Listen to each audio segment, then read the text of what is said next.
creo que en el segundo semestre, cuando se hayan normalizado los precios, hayamos salido de los problemas más, digamos, diría yo, mayúsculos. Es que el segundo semestre va a ser absolutamente diferente. Vamos a haber digerido todos los malos tragos que hubo que digerir para salir de una situación crítica.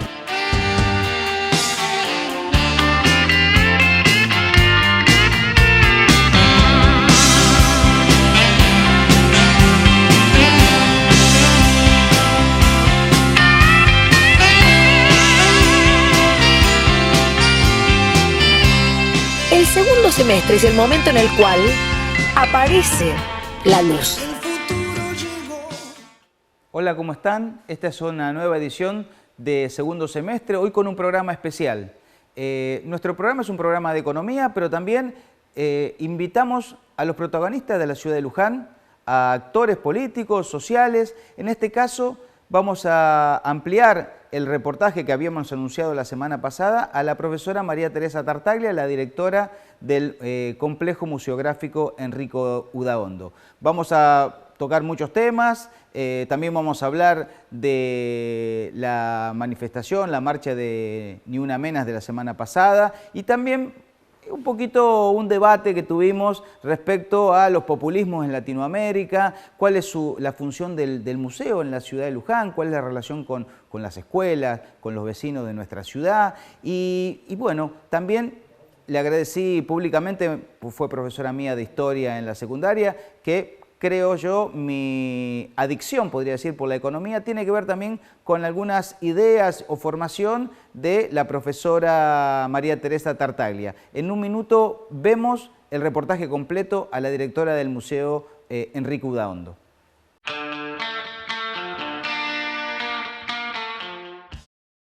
Nos vinimos hasta el Museo Udaondo a hablar con su directora, la profesora María Teresa Tartaglia de Silvano. María Teresa, ¿cómo andás? Encantada, bien. Muy bien. También tengo que decir que fue profesora de historia de mío, así que, y una de las, creo, promotoras del gusto mío por la historia y también de haber estudiado economía. Así que, gracias. No sé si te agradezco o no, pero la verdad que fue así. Yo te agradezco. No, fue una profesora muy importante para nuestra generación, porque decía cosas, eran épocas duras, que no se escuchaba en otros lados. Así que yo también te agradezco, María Teresa, esa apertura que tenías. Ahora en otro rol. En otro rol. Funcionaria provincial. Funcionaria provincial. Bueno, ¿cuál fue cuando desembarcaste por segunda, tercera vez? Segunda vez. Segunda vez en el museo. Sensaciones. Mira, recibí la propuesta de volver al complejo en diciembre. Fines de diciembre ya recibí la propuesta. No me decidí, en enero recibí nuevamente otra propuesta y otra propuesta, muy bien. Hasta que... ¿Te hiciste rogar? Sí, hasta que el 4 de marzo acepté y comencé la función acá en el Complejo Museográfico. Yo había estado como directora desde 1984 a 1991. Es decir, había estado en dos gestiones, en la gestión radical y en la gestión justicialista, y había dejado mi rol en el museo porque en aquel momento iba como candidata a intendente de la Unión Cívica Radical. Entonces me parecía poco ético hacer una campaña política frente a un gobierno del cual dependía en el orden provincial.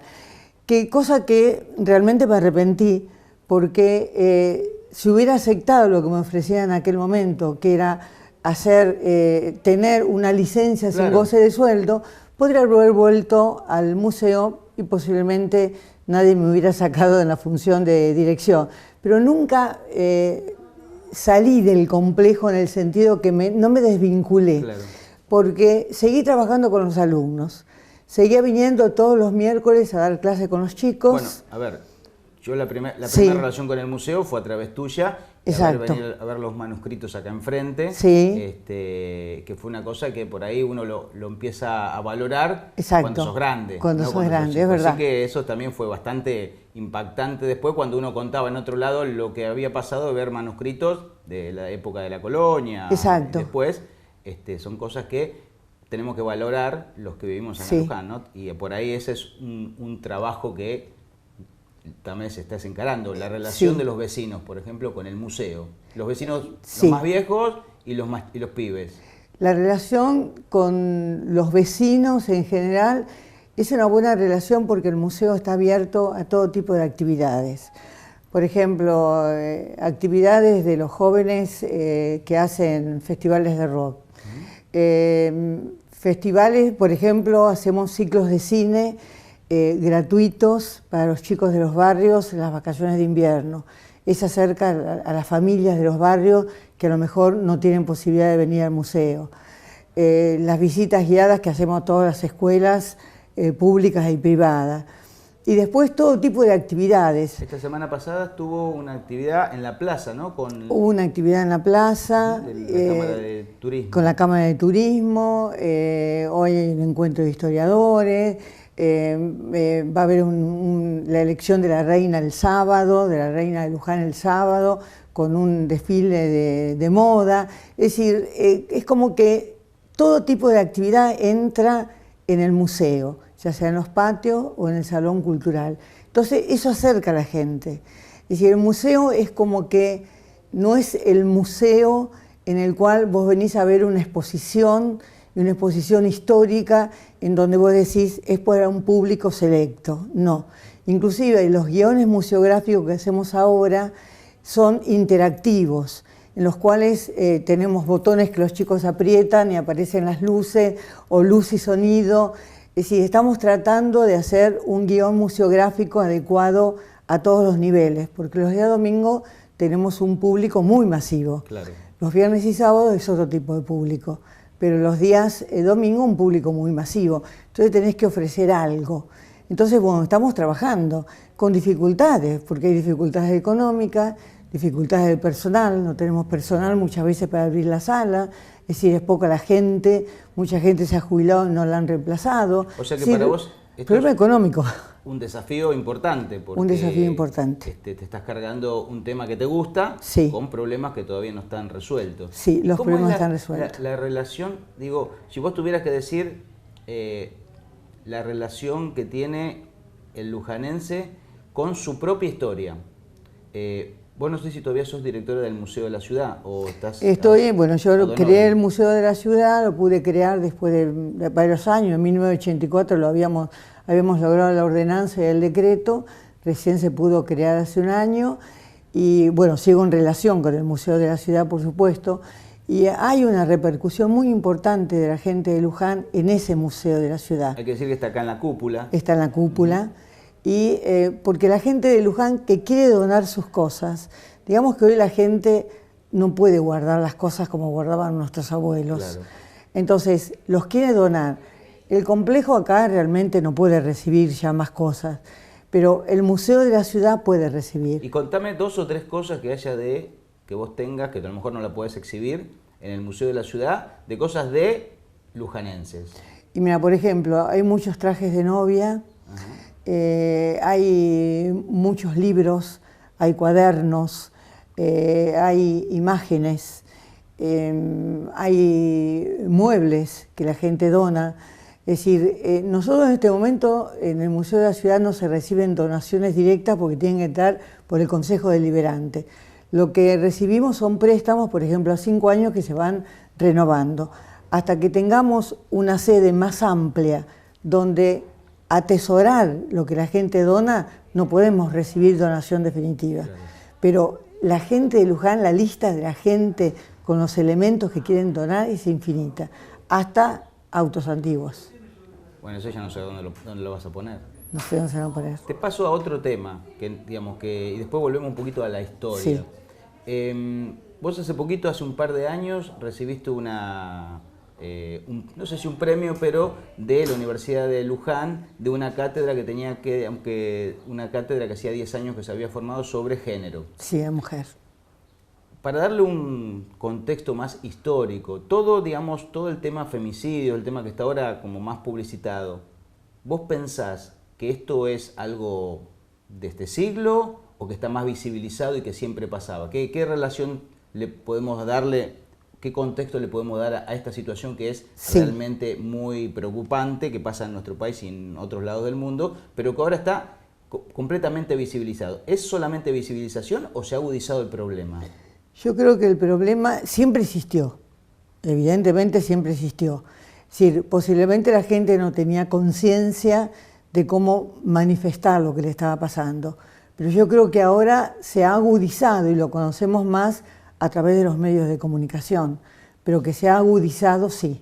Y esto tendrá que ver con el nuevo rol de la mujer, más allá de su casa, de lo que uno podía estar acostumbrada, mi vieja, etcétera, digamos, ha salido a dar una pelea también a los varones, o tiene que ver más con las relaciones de pareja. ¿Te acordás que antes Sí. eran crímenes pasionales, Sí. se le aplicaba esa denominación para correr el problema, para decir, Sí. bueno, acá no pasa nada? Y sin embargo, hoy, digamos, todos esos crímenes que la prensa decía de pasionales tienen que ver con problemas duros de convivencia y también de la problemática también familiar muchas veces, que también puede ser económica. Sí.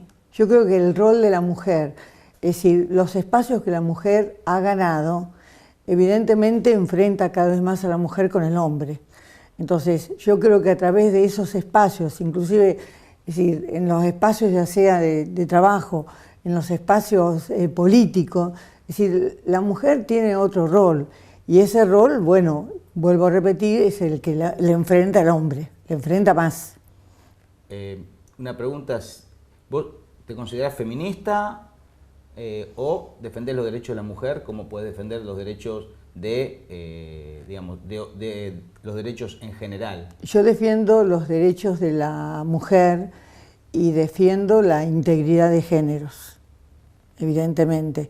En esa cátedra a la cual vos te referías es una carrera, un posgrado que tiene la universidad, y realmente ellos hablan de la igualdad de géneros, y tratan mucho la igualdad de géneros y hablan más que nada de unidad y de cómo llegar a una comunidad más que a diferencias de géneros.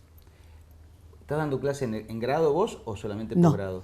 yo estoy dando clase en el terciario en este momento. ¿Y de grado cuánto hace que no das? No, de grados hace mucho tiempo que no doy, y hace ya como 15 años que estoy nada más que en el terciario del profesorado de la escuela normal y en el terciario del 189, que es guía de turismo. Y estaba en la Universidad de Luján, pero ahora no estoy en este momento en la universidad. Y si tuvieras que hablar hoy con los pibes del secundario, cuarto, no sé, tercero, ¿sabes? Historia Sí. argentina, ¿qué le contarías de lo que está pasando hoy en el mundo y de su relación con su propio país hace, por ejemplo, 20, 30 años? Yo les contaría, bueno, evidentemente tendríamos que estudiar la realidad política o realidad social, política, económica de cada época. Cada época tuvo una realidad y tuvo protagonistas. Yo digo que los protagonistas son productos de su época. Es decir, yo no sé cómo San Martín, si viviera hoy, actuaría. Claro. No sé si sería militar o sería político o qué sería. También les hablaría de los seres anónimos, porque San Martín no hubiera podido hacer nada, Belgrano no hubiera podido hacer nada, Irigoyen no hubiera podido hacer nada, Perón tampoco, sin los seres anónimos, es decir, que evidentemente le dan vida al espacio. Entonces, les hablaría de una realidad, que ellos entren en esa realidad de la época, haría actuar al protagonista y haría actuar al ser anónimo, hombre, mujer, niño, joven, y pasaría a la realidad actual. Esa realidad actual también tiene protagonista, pero también tiene una realidad social, económica, política, educacional, etcétera, que es muy compleja. Y tendríamos que diferenciar muy bien políticamente, es decir, cuáles son los roles que cumplen cada uno. Es decir, yo creo que no hay que ponerse en una posición crítica frente al rol que un protagonista cumple dentro de un espacio político, sino que hay que comprender el espacio y comprender el protagonista dentro de ese espacio. Eso es lo que haría hincapié hoy en día, pero evidentemente tendría que hacerles descubrir también ellos en su rol, desde el rol, si soy joven, y soy estudiante. Es decir, ¿qué puedo hacer yo para que esta Argentina cambie? ¿Qué puedo hacer yo? Desde lo que me toca realizar, desde lo que me toca actuar. Porque uno dice a los alumnos, ¿y ustedes qué pueden hacer? Pero siempre pensás que lo colectivo es lo que hay que priorizar, o porque ahora también hay una idea muy del emprendedorismo, de la cosa individual, de que yo puedo solo. ¿Cómo es la relación de esto con el contexto? Solo no puedo, es decir, tengo que estar dentro de una comunidad, pero evidentemente mi acción tiene valor. Mi acción hay una tiene valor. dialéctica entre lo individual y lo colectivo, y lo colectivo con lo individual. ¿Y cómo te llevas a esta altura del partido con la historiografía mitrista? Luces, sombras. Bastante crítica, en el cual en esa historiografía comprendo que había que crear una identidad de país que no teníamos, comprendo que teníamos que hacer frente a una cantidad de inmigrantes que llegaban, en la cual los inmigrantes eran más cantidad que la gente nativa del lugar, entonces tenía que crear una identidad propia. Y en esa identidad que se creó estaban los próceres, y para mí los próceres no existen. No existe ni siquiera el patriota para mí. Para mí el que existe es el protagonista. Y el protagonista es aquel que participa y que actúa, no el que deja pasar la historia, sino que el que hace que pasen las cosas. Y esa forma de buscar ganadores y perdedores que tiene la historia, ponerlo oficial, para decirlo de forma que por ahí todos conocemos, Sí. que ha dejado en el camino otras visiones de la historia que el revisionismo histórico, después otras corrientes historiográficas las han reivindicado, pero que también han generado de alguna forma un enfrentamiento con lo otro. Digo, en principio, no por experiencia, sino porque soy licenciado en Economía y tengo mayor predilección por Manuel Belgrano, por haber sido un abogado que lo sacaron a hacer la guerra, y por toda una ideología que tenía Belgrano en términos de la protección del mercado interno y de los derechos humanos en esa época. Entonces rescatando a algunos actores, como decís vos, protagonistas de esas historias, pero dejando de lado otros.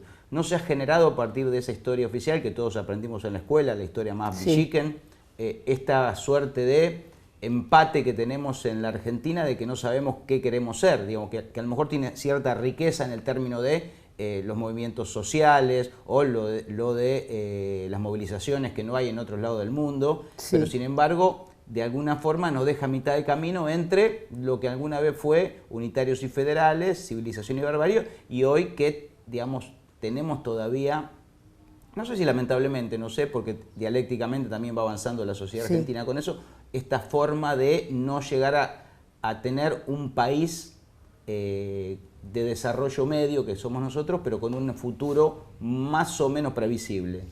Sí, yo creo que la historia oficial no fue buena, es decir, no nos sirvió o de alguna forma nos mostró una realidad que no era la correcta.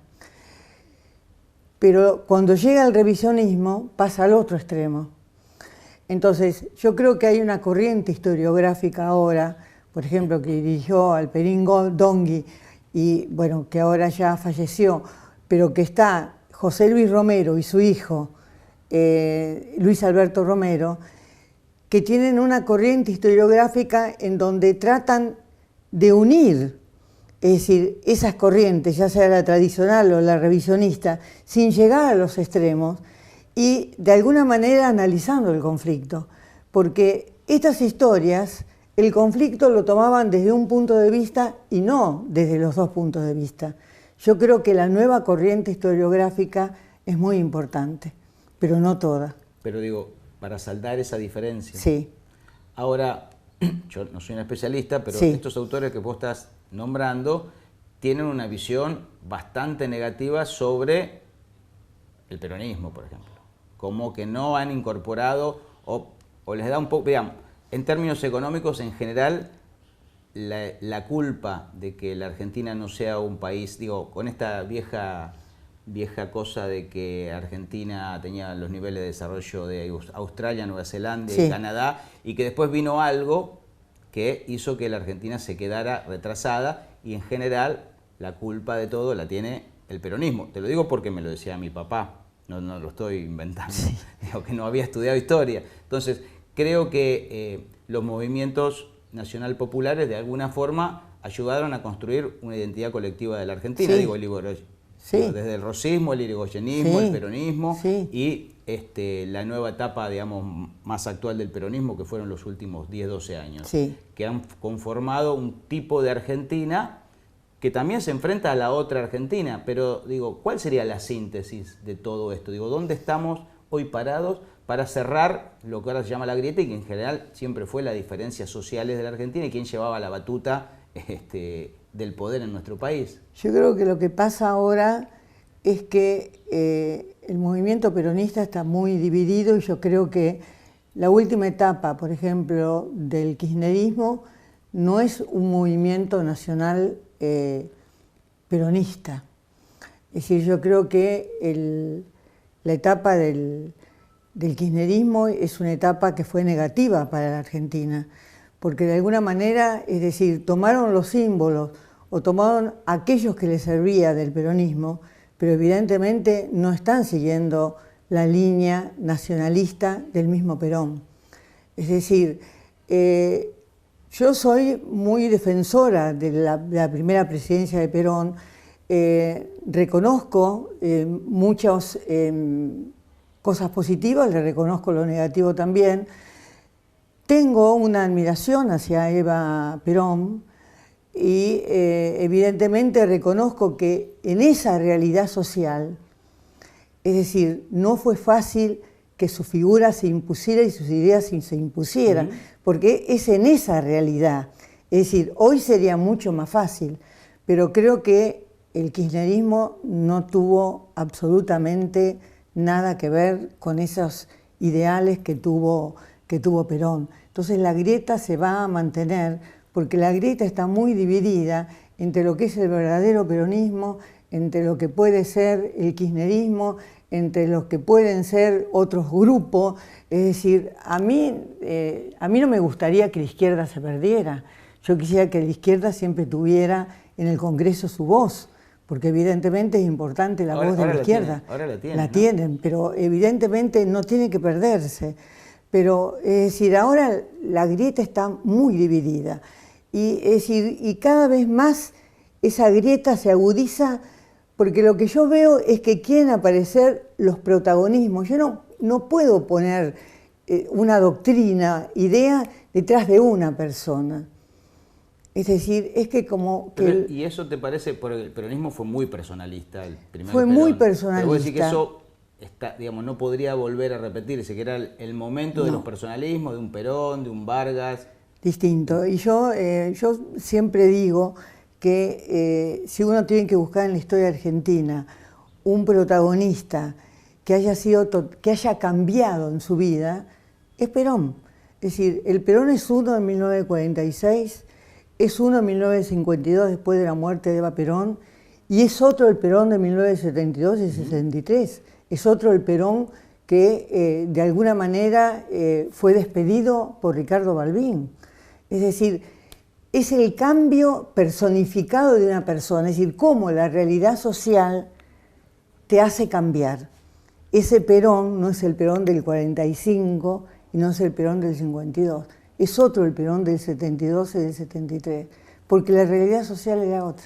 ¿Y cómo te imaginás los próximos 10 años? Los líderes que hoy tenemos, ¿vos los ves con posibilidad de cambiar en ese sentido, que vos ves que el contexto ¿no? Vos lo ves muy emperrado cada uno en su posición? Los veo muy, muy, muy dentro de su posición, que ya no es personalismo, es decir, no sé, es decir, no puedo entender la personalidad y la figura, por ejemplo, de Cristina Kirchner, no la puedo entender. Es decir, quisiera que hubiera de alguna forma una manera de comprender la realidad en forma distinta. Esto fue, esto es ahora y tiene que ser otra cosa lo que yo puedo ofrecer, pero no me tengo que seguir empeñando en que lo que fue tiene que seguir siendo. ¿Y no ves ninguna superación, digamos, en términos de dirigentes políticos o del mismo pueblo argentino que pueda dar, a, como decís vos, surgir nuevos líderes? Tienen que surgir nuevos líderes, pero creo que hasta que no haya un cambio y no sepamos realmente lo que ha pasado en los últimos años y de alguna manera esa grieta se vaya cerrando diciendo hasta acá llegó, pero de acá estos son los culpables, tienen que pagar, y haya de alguna manera un sinceramiento que tiene que haber también de la justicia y tiene que haber en el orden legislativo también y en el orden ejecutivo. Hasta que no pase eso, no vamos a cambiar. Que vamos a estar empantanados. No vamos a quedar empantanados. Sí, es muy triste. Y te hago la última pregunta, porque ya el tiempo se nos está terminando. Respecto a lo que en general que a izquierda y a derecha no le gusta de nuestros países latinoamericanos, que es el populismo. Como, digamos, siempre es defenestrado, o sea, cuando uno habla de populismo no está hablando de un movimiento nacional popular, sino tanto la izquierda, que piensa que la única forma de ver la realidad es desde el marxismo, o la derecha, que es desde los pensadores más librepensadores. Yo, digamos, tengo una posición de que en Latinoamérica hay una tercera posición, que es un poco el peronismo, es un poco en economía la CEPAL de Previch y compañía, el estructuralismo latinoamericano, y también su expresión política han sido los populismos en Latinoamérica, con sus expresiones, mejores o peores, contextualizado. ¿Cómo te llevas vos con, digamos, con la idea de estos movimientos nacional populares? ¿Los reivindicás? ¿Te parecen que se zarparon? Que vamos a seguir en esta idea de líderes más carismáticos y conductores que en una cosa más europea, como dos partidos que se van llevando, digamos, que más o menos son lo mismo? Yo creo que, bueno, que este nacionalismo o populismo va a tener que ir cambiando y va a tener que ir adaptándose a las nuevas realidades. Es decir, no podemos mantenernos siempre en lo que fue. Es decir, las situaciones, es decir, de alguna manera son todas las realidades totalmente distintas. Vamos a tener que cambiar porque nos tenemos que adaptar, porque hay cambios muy profundos en lo económico, en lo tecnológico, en el movimiento de ideas. Entonces vamos a tener que ir cambiando de alguna forma. Pero siempre manteniendo las diferencias. Manteniendo las diferencias. Yo creo que tiene que haber diferencias. Tiene que haber. Pero no te gustan las diferencias actuales. No. Bueno, María Teresa, te agradezco mucho este reportaje. Para mí fue un placer volver a hablar con vos. Gracias. Y sí te reconozco mucha de mi formación a partir de las cosas que vos decías, después las hablamos en off. Perfecto. Muchas gracias. Gracias. Bueno, como habrán visto, un reportaje muy ameno en un lugar espectacular. Me encanta el museo y esos sillones, ese color verde y blanco bien colonial que tenemos en nuestra ciudad, que muchas veces no valoramos, y por ahí vienen de afuera y valoran mucho más el museo de lo que nosotros lo valoramos. Así que espero que lo hayan disfrutado y los esperamos el próximo jueves en este programa que, como verán, no es solo de economía y se llama Segundo Semestre.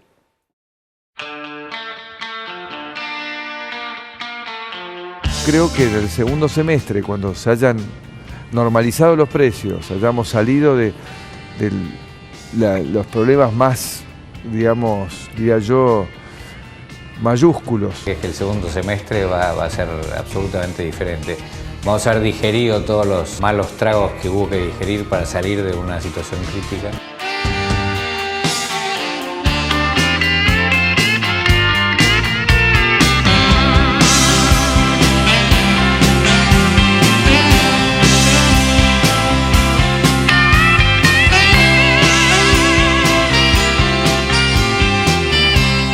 El segundo semestre es el momento en el cual aparece la luz.